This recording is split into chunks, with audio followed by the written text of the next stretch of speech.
The implicit contract that organisations have with their leaders has changed massively in recent years. And if you're anything like the clients with whom we work, you might have found yourself sitting at some point wondering, where was the small print? Did I really sign up to this? It's no longer enough to be an effective manager. You need to be an inspirational leader. It's no longer enough to be an inspirational leader. You need to lead transformation in your organisation, which starts with transformation in yourself, examining your values, examining your beliefs and assumptions, and constantly being in the game of your own development. It's a lot. So, because of this, one of the things that we've seen is a massive increase in the number of leaders who are looking for support from an executive coach. And despite the fact that this is a very widely used tool these days, we see a real ambivalence in our clients about whether they should do it. Is it worth the investment? Does it work?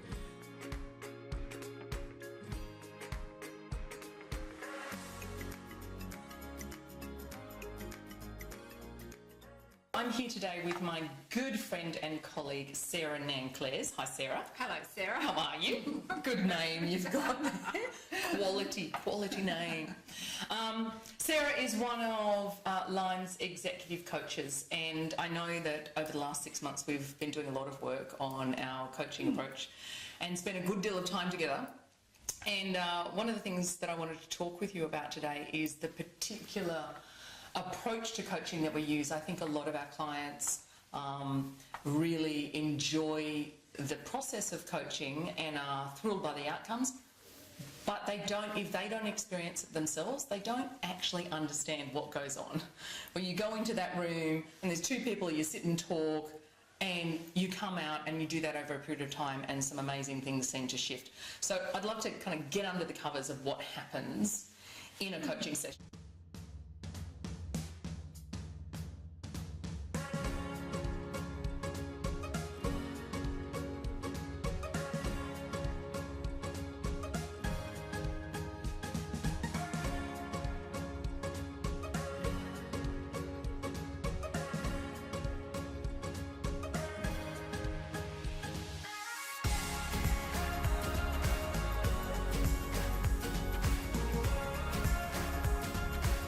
Neurological shift. Say a bit more. What is that?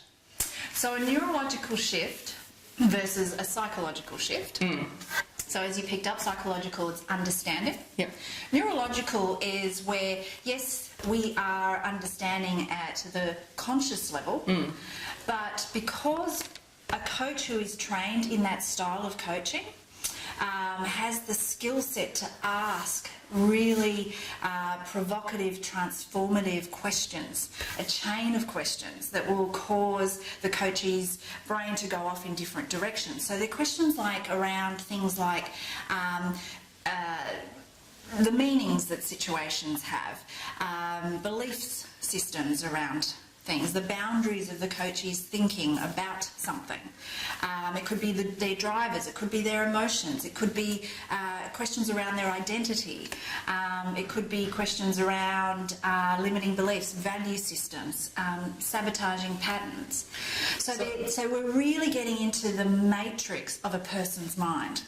Right. So it's almost the questions are framing the sort of the container within which a person is thinking about or making choices on an action. So rather than actually going straight at the particular problem, it's going at how you're thinking about it, what the choice set is. Correct. Where Because you're your behaviours that you do or don't do Yep.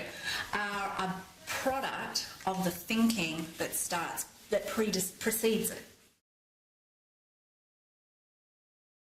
Having courageous conversations, I think that in itself is a real skill set where the coach doesn't feel compelled to go softly or nicely with the coachee, so that for fear they'll make them feel uncomfortable. Yeah. Coaching isn't about everyone feeling happy and good and in No. harmony all the time. Yeah. No, absolutely Yeah, not. And in fact, I would say if your coachee is always feeling in their comfort zone and never stretched, we're not doing anything. Yeah, something's gone wrong. Something's gone wrong. not working.